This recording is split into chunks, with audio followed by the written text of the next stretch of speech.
বাংলাদেশের একমাত্র বিনোদন পার্টি বাংলাদেশ জাতীয়তাবাদী দল বিএনপির কিছু কিছু কর্মযজ্ঞ দেখলে হাসি পায়, আবার একটু পর ভাবি কত নির্বোধ, কত বোকা।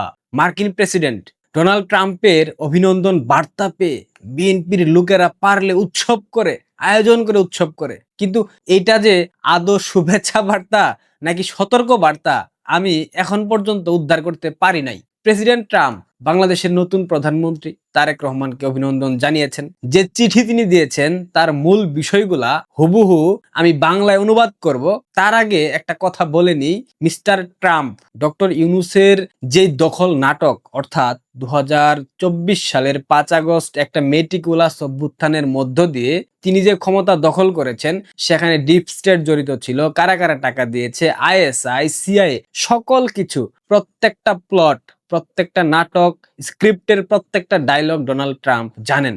জো বাইডেন, ওবামা, ক্লিন্টন ফাউন্ডেশন, এই যে তাদের একটা পশ্চিমাদের একটা বাণিজ্যিক জাহাজ, এই জাহাজে চড়ে যাদের মদদে ইউনূস বাংলাদেশে অপকর্ম ঘটিয়েছে তাদের সাজা একদিন না একদিন মার্কিন যুক্তরাষ্ট্রেই হবে। ট্রাম্প চাইলে অনেক কিছুই করতে পারতেন, কিন্তু দেশের স্বার্থে তিনি অনেক কিছু চেপে গিয়েছিলেন। তারপরেও কিন্তু তিনি সত্য প্রকাশে একবারের জন্য পিছপা হন নাই। আপনারা ব্যক্তিগতভাবে অনেকে ট্রাম্পকে পাগল বলতে পারেন, অনেকে উচ্ছৃঙ্খল বলতে পারেন, যাই বলেন না কেন, কিন্তু আলটিমেটলি ডোনাল্ড ট্রাম্প যা যা করেছে মার্কিন যুক্তরাষ্ট্রের স্বার্থ রক্ষার জন্যই করেছে। ঠান্ডা মাথায় ভাবেন, বুঝে যাবেন। তারেক রহমানকে অভিনন্দনের মধ্য দিয়ে বাণিজ্য এবং প্রতিরক্ষা চুক্তির বাস্তবায়নের তাগিদ দিয়েছেন ডোনাল্ড ট্রাম্প। এটাই তার দেশপ্রেম, যে যাই বলুক। এবার আমাদের স্বার্থ দেখার পালা। তবে তার আগে ও পরে যেসব প্রশ্নের জবাব ট্রাম্প, তারেক রহমান, বিএনপি, জামাত, ইউনূস এবং বাংলাদেশের জনগণ বিব্রত হবেন, সেসবের কি হবে? আসুন প্রথমে অভিনন্দন বার্তায় অনুবাদটি বাংলায় পড়ি। যেসব জায়গায় আপনার প্রশ্ন আসবে সেই বিষয়গুলা একটু গুরুত্ব দিয়ে লক্ষ্য করবেন। অভিনন্দন বার্তার মূল অংশে যে অনুবাদ, আমেরিকার জনগণের পক্ষ থেকে আমি আপনার ঐতিহাসিক নির্বাচনে জয়লাভের জন্য অভিনন্দন জানাই এবং গণপ্রজাতন্ত্রী বাংলাদেশের প্রধানমন্ত্রী হিসেবে আপনার সফল মেয়াদ কামনা করি। আমাদের দেশগুলোর মধ্যে অংশীদারিত্ব, পারস্পরিক শ্রদ্ধা এবং একটি মুক্ত ও উন্মুক্ত ইন্দো প্যাসিফিক অঞ্চল গড়ে তোলার অভিন্ন স্বার্থের উপর ভিত্তি করে প্রতিষ্ঠিত, যেখানে শক্তিশালী ও সার্বভৌম জাতিগুলো সমৃদ্ধি লাভ করতে পারে। আপনার মেয়াদ শুরু হওয়ার সাথে সাথে আমি আশা করি আপনি আমাদের পারস্পরিক বাণিজ্য চুক্তি বাস্তবায়নের মাধ্যমে আমাদের বাণিজ্য সম্পর্কের বিপুল গতি বজায় রাখতে আমাকে সহায়তা করবেন, যা আমাদের উভয় দেশের কৃষক ও শ্রমিকদের জন্য কল্যাণ বয়ে আনবে। আমি আরো আশা করি যে আপনি নিয়মিত প্রতিরক্ষা চুক্তিগুলো চূড়ান্ত করবার জন্য জোরালো পদক্ষেপ নেবেন, যা অবশেষে আপনার সামরিক বাহিনীকে উচ্চ প্রযুক্তি সম্পন্ন আমেরিকান নির্মিত সামগ্রী যা বিশ্বের সেরা সংগ্রহের সুযোগ সৃষ্টি করে দেবে। অভিনন্দন বার্তায় মূল তাগিদগুলো ছিল ইতিহাসের সেরা নির্বাচন, সফল মেয়াদ কামনা করি, আপনার মেয়াদ শুরু হবার সাথে সাথে পারস্পরিক চুক্তি বাস্তবায়ন, প্রতিরক্ষা চুক্তিগুলো চূড়ান্ত করবার জন্য জোরালো পদক্ষেপ, আমেরিকান নির্মিত উচ্চ প্রযুক্তি সম্পন্ন সামরিক সরঞ্জাম সংগ্রহের সুযোগ। এখন প্রশ্ন হলো, তারেক রহমান কি আসমান থেকে পড়ে বলবেন যে এই চুক্তিগুলো ইউনূস করেছে, আমি করিনি? এই দায়ভার কি শুধু ইউনূসের দখলকৃত মেয়াদের? সেই আবদার যে টিকবে না এটা তারেক রহমান খুব ভালো করে জানেন এবং শর্তের বেড়াজালে ও অঙ্গীকার করে বাংলাদেশে পা রেখেছেন তিনি এবং ক্ষমতায় বসেছেন তিনি সেটা জানেন। কেন, কোন কারণে এবং কোন অভিযোগে অভিযুক্ত হয়ে এই নির্বাচন ঐতিহাসিক হয়েছে তা শুধুমাত্র বাংলাদেশের মানুষ না, ট্রাম্প সহ বিশ্বের সবার কাছে একদম দিবালোকের মতো স্পষ্ট হয়ে গেছে। এছাড়াও বিএনপির দীর্ঘদিনের রাজনৈতিক মিত্র জামাত ইসলামী এই নির্বাচনকে বাংলাদেশের রাজনীতিতে জঘন্য এবং স্মরণকালের ভোট ডাকাতি হিসেবে অভিহিত করে বিএনপিকে অভিযুক্ত অলরেডি করে ফেলেছে। সমস্যা হইল, এটি করতে গিয়ে জামাতের নিজস্ব ভোট ডাকাতির যে প্রমাণ সেটাও জামাত লুকাইতে পারে নাই। ইতিমধ্যে জামাত ও বিএনপি জোটের 4250টি ভোট ডাকাতির ভিডিও ক্লিপ বিশ্বের সকল মিডিয়া, যুক্তরাষ্ট্র, যুক্তরাজ্য, ইউরোপীয় ইউনিয়ন এবং বাংলাদেশের সকল দূতাবাসগুলোতে পাঠিয়ে দেওয়া হয়েছে। 21% ভোটকে 59% বলে চালিয়ে দেওয়ার কারণে অনেক বিশ্ব নেতা বলেছেন শেখ হাসিনা সরকারের মেয়াদের আগের সবকিছুই অবৈধ ছিল।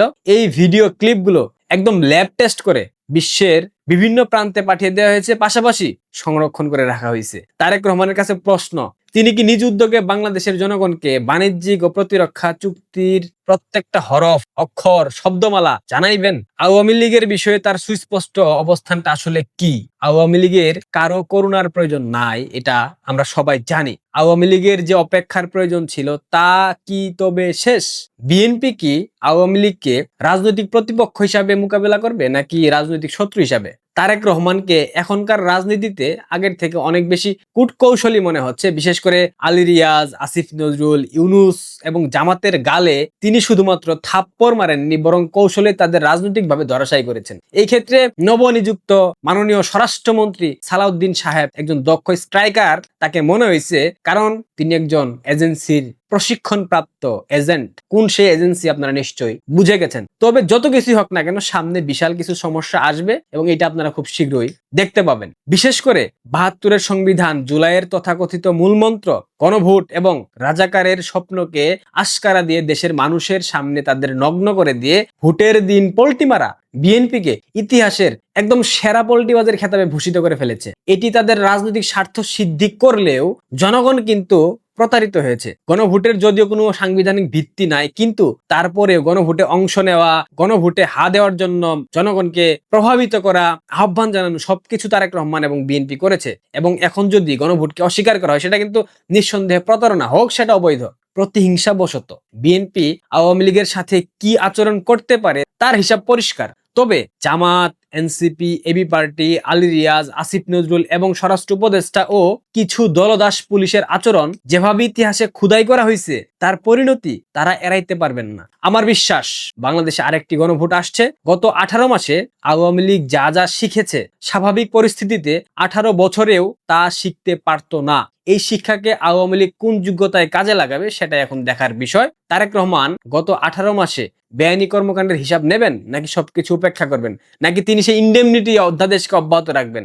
জামাতের আসল রূপ বিএনপি এখন হারে হারে টের পাচ্ছে। তবে প্রশাসন ও প্রতিরক্ষা বাহিনী থেকে জামাতি চক্র উপড়ে ফেলার সাহস বিএনপির আছে কিনা তা নিয়ে আমার যথেষ্ট সন্দেহ আছে। সম্ভবত তারেক রহমান এবার সালাউদ্দিনকে দিয়ে পুরো পরিস্থিতি উল্টে দেওয়ার চেষ্টা করবেন। তবে কতখানি সফল হবেন তা গতকালের মব উৎসব আমাদেরকে বুঝিয়ে দিয়েছে। ব্যারিস্টার রুমিন ফারহানা বিএনপি থেকে বহিষ্কৃত, তার উপর বিএনপি নেতাকর্মীরা মব করেছে শুধুমাত্র শহীদ মিনারে শহীদদের বেদিতে আন্তর্জাতিক মাতৃভাষা দিবস উপলক্ষে শ্রদ্ধা জানানোর অপরাধের কারণে। তার মানে বাংলাদেশে প্রগতিশীল রাজনীতি করতে হলে, মুক্তিযুদ্ধের পক্ষে কথা বলতে হলে বিএনপি রাজনীতি করতে হবে। বিএনপির বাইরে গিয়ে কেউ শ্রদ্ধা পর্যন্ত জানাতে পারবে না। স্বরাষ্ট্র উপদেষ্টা বললেন বাংলাদেশে মবের কালচার শেষ, অথচ কয়েক ঘন্টার ব্যবধানে বাংলাদেশের অসংখ্য স্থানে মব হলো। ধানমন্ডি 32 থেকে আওয়ামী লীগের নেতাকর্মীদেরকে তুলে নিয়ে যাওয়া হলো।